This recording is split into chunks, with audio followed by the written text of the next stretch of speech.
Don't forget to like, subscribe, and comment this video. Hello everybody, welcome back to BACC English YouTube channel. Halo semuanya, selamat datang kembali ke channel YouTube BACC English. Okay, in this occasion, I am going to explain about simple present tense. Oke, di kesempatan ini saya akan menjelaskan tentang simple present tense. Maybe teman-teman sudah pernah belajar tentang simple present tense. Apa itu simple present tense? Let's check it out. Oke, simple present tense adalah tenses yang digunakan untuk 1. Menyatakan kejadian yang berulang-ulang atau habitual action.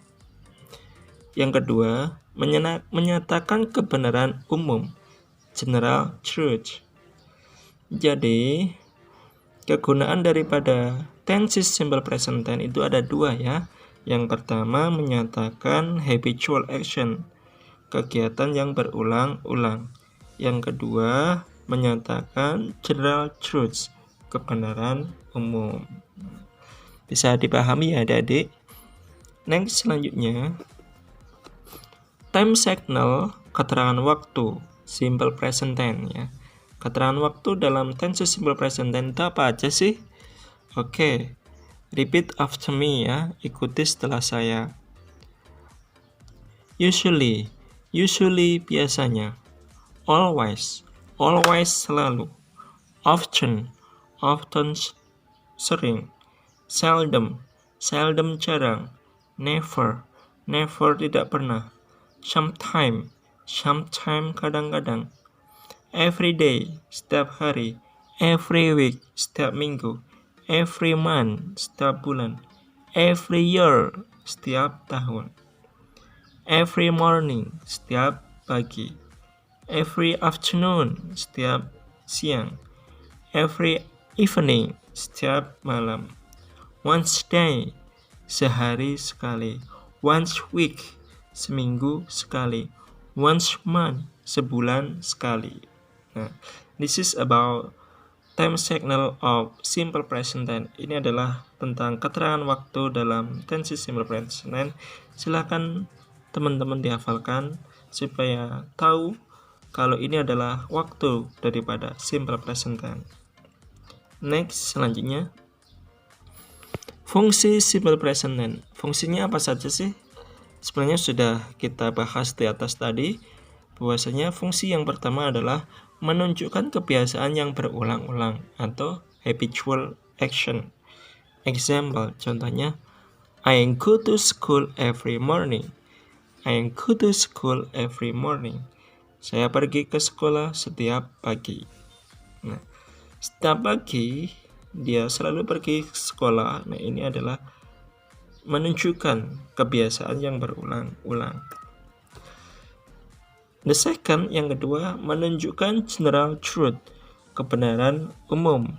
Example, the fire is hot. Api itu panas. Ya, mesti api itu panas. The world is round. Bumi itu bulat. Nah, yang ketiga, the third, menunjukkan situasi permanen. Permanen artinya menetap. Example, I live in Lampung. Saya tinggal di Lampung. Maksudnya saya menetap di Lampung. Nah, ini ada 3 fungsi daripada simple present tense. Yang pertama, menunjukkan habitual action, kebiasaan yang berulang-ulang. Yang kedua, general truth, kebenaran umum. Yang ketiga, menunjukkan situasi permanen atau menetap. Oke, next. Sekarang masuk ke rumus simple present tense. Sebelum kita membahas apa sih rumus simple present tense, kita bahas dulu jenis kalimat. Di sini ada 2 jenis kalimat ya. Yang pertama adalah kalimat nominal. Kalimat nominal adalah kalimat yang predikatnya tidak menggunakan kata kerja atau verb, tetapi menggunakan to be. Kita ketahui bahwa to be ada 3, am, are, is.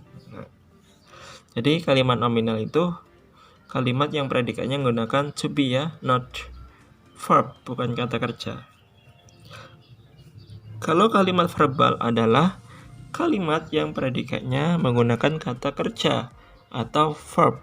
Yang namanya kata kerja mesti itu berupa tindakan atau action. Nah, ini ya kawan-kawan ya. Dalam simple present tense itu ada 2 kalimat, kalimat nominal dan kalimat verbal.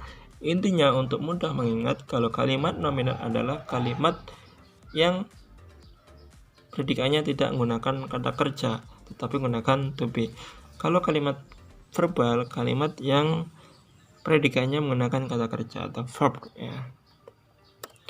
Next, nah kita masuk rumus dalam kalimat nominal simple present tense. Rumusnya apa saja? Nah, sebelum kita ketahui rumusnya, bahwasanya di sini ada 3 kalimat, ada kalimat positif plus, ada kalimat negatif min, dan kalimat interrogatif atau kalimat tanya. Tandanya tanda seru.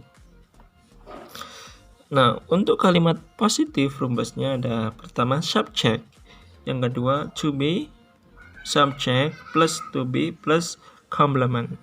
Subjek itu apa? Kita lihat di notes di catatan bawahnya ini. Subjek yaitu pelaku, ya.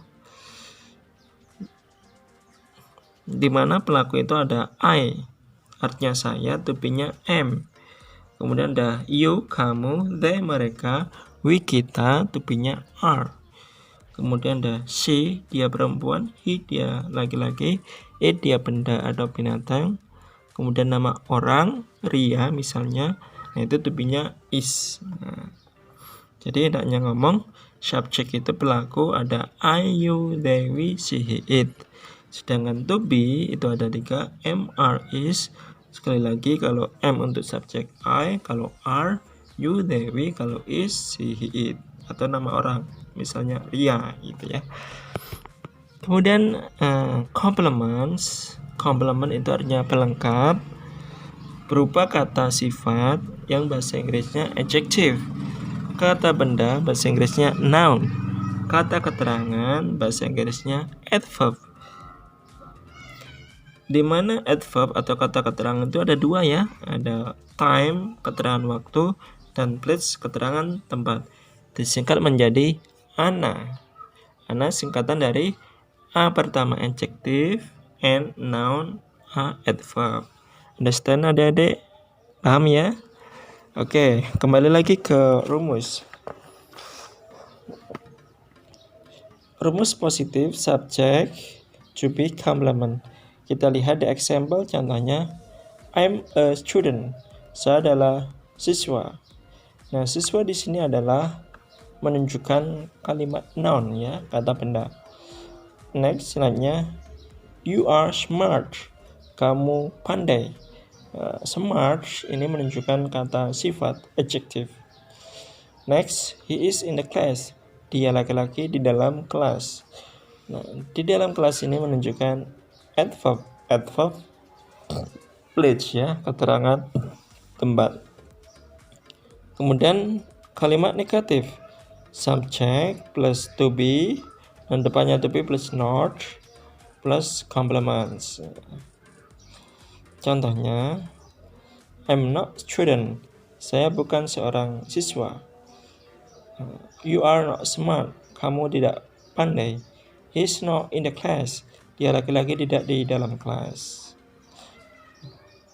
Kalau kalimat interrogatif, kalimat tanya, to be, rumusnya to be posisi to be taruh di depannya, kemudian plus subject plus complement. Contohnya, am I a student? Apakah saya seorang murid? Are you smart? Apakah kamu pintar atau pandai? Jawabnya, yes, I am smart. Ya, saya pandai. Ya. Is he in the class? Apakah dia laki-laki di dalam kelas? Jawabnya, kalau ya, yes, he is in the class. Kalau no, no, he is not in the class. Nah, ini kalimat nominal pada simple present tense. Understand adik-adik? Pahamkah? Paham ya? Oke. Next, selanjutnya kalimat verbal. Tadi sudah disebutkan kalau kalimat verbal adalah kalimat yang predikatnya berupa kata kerja. Di sini juga ada 3 kalimat, ada kalimat positif, negatif, dan interrogatif. Kalimat positif rumusnya subject plus verb, kata kerja, plus object, plus adverb, kata keterangan. Untuk lebih lanjut kita lihat di note catatan. Di sini ada do, number 1 do. Do ini untuk subjek you, they, we. Does untuk subjek she, he, it. Kemudian yang ketiga adverb, kata keterangan. Tadi sudah disebutkan kalau kata keterangan ada 2, ada tempat, place, waktu, time. Kemudian yang keempat verb. Verbnya tambah s atau s untuk subjek she, he, it atau nama orang, misal Ria. Nah, ya, kembali lagi ke rumus kalimat verbal. Subjek verb tambah s atau s plus object plus adverb. Example contohnya, I clean the floor every morning. I clean the floor every morning. Saya membersihkan lantai setiap pagi. She plays football in the field. She plays football in the field. Dia bermain sepak bola di lapangan. Itu I clean. Tidak ada S-nya ya. Tapi contoh yang kedua, she plays. Kenapa dia ditambah S? Karena subjeknya she, he, it. Understand? Ya. Oke, next kalimat negatif. Subjek setelah subjek tambah don't atau doesn't. Ya. Don't atau doesn't. Yang artinya tidak ya. Tadi sudah disebutkan kalau don't untuk subjek are you, they, we. Kalau doesn't, she, it. Plus verb plus object plus adverb. Example contohnya, I don't clean the floor every morning. I don't clean the floor every morning. Saya tidak membersihkan lantai setiap pagi. She doesn't play football in the field, in the yard atau field ya. She doesn't play football in the fields. Dia perempuan tidak bermain sepak bola di lapangan. Kenapa pada plays itu kan berakhiran s, s-nya nggak ada karena sudah ada kata doesn't ya, jadi plays s-nya itu dihilangin. Yang terakhir kalimat interrogatif, kalimat tanya. Rumusnya do atau does ini taruh di depan kalimat, kemudian plus subject plus verb plus object plus adverb. Example contohnya, do you clean the floor every morning? Do you clean the floor every morning? Apakah kamu membersihkan lantai setiap pagi? Kalau yes, jawabnya yes. Yes, I do. Kalau no, no, I don't. Ya.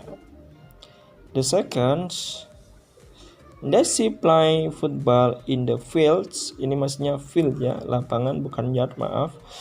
Does she play football in the fields? Apakah dia perempuan bermain sepak bola di lapangan? Nah ini ya. Ini kalimat interrogatif. Mungkin ini tentang rumus simple present tense pada kalimat verbal ya. Ada 3 kalimat positif, negatif, dan interrogatif. Silakan adik-adik pahami. Mudah-mudahan ini menjadi referensi, menambah wawasan pengetahuan tentang materi simple present tense untuk adik-adik semuanya. Next, nah ini ada aturan penambahan s atau es ya. Aturan penambahan s atau es. Number 1 untuk nomor 1, verb atau kata kerja berakhiran she, ce, s ya. Double s, sama she, sama ce, X and O ditambah ES. Example contohnya, kiss menjadi kisses, watch menjadi watches, go menjadi goes, miss menjadi misses. Nah, untuk artinya sendiri, kiss artinya mencium, watch melihat, go goes pergi, miss misses merindukan. Number 2, yang kedua, verb atau kata kerja berakhiran Y atau Y sebelumnya huruf mati, maka Y atau Y diubah menjadi I atau I lalu ditambah ES. Contoh, carry menjadi carries, study menjadi studies, fly menjadi fries, cry menjadi cries. Nah, ini ya. Huruf Y, akhiran huruf Y ini sebelumnya adalah huruf mati, maka Y-nya ini diubah menjadi I lalu ditambah IS ya. Menjadi study berakhiran huruf Y, sebelumnya huruf mati D, maka Y-nya menjadi huruf diubah menjadi I lalu ditambah IS. Number 3, yang ketiga, verb berakhiran Y atau Y tapi sebelumnya huruf hidup langsung ditambah S saja ya. Contoh, play menjadi plays. Kenapa ini Y-nya nggak rubah menjadi I? Karena sebelumnya adalah huruf hidup. Kalau huruf hidup langsung ditambah S aja, plays. Say menjadi says ya. Yang keempat, number 4, selain verb di atas langsung ditambah S saja ya. Jadi selain aturan verb di atas langsung ditambah S. Example contohnya, read menjadi reads ya, read menjadi reads. Understand ya adik ya? Silakan dipahami kembali masalah aturan penambahan S atau IS. Okay, I think that's all about our material simple present tense. Oke, saya pikir cukup ya tentang materi kita simple present tense. May it be useful for us. Semoga itu bermanfaat untuk kita semua. Amin. Oke, don't forget to subscribe, like, comment, and share. Dan jangan lupa ya untuk di subscribe, like, comment, dan share, dibagikan kepada teman-temannya. Semoga materi simple present tense kali ini dapat bermanfaat untuk kita semuanya. Amin.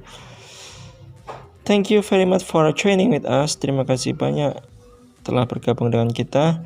See you the next video. Bye bye. Sampai jumpa di video selanjutnya.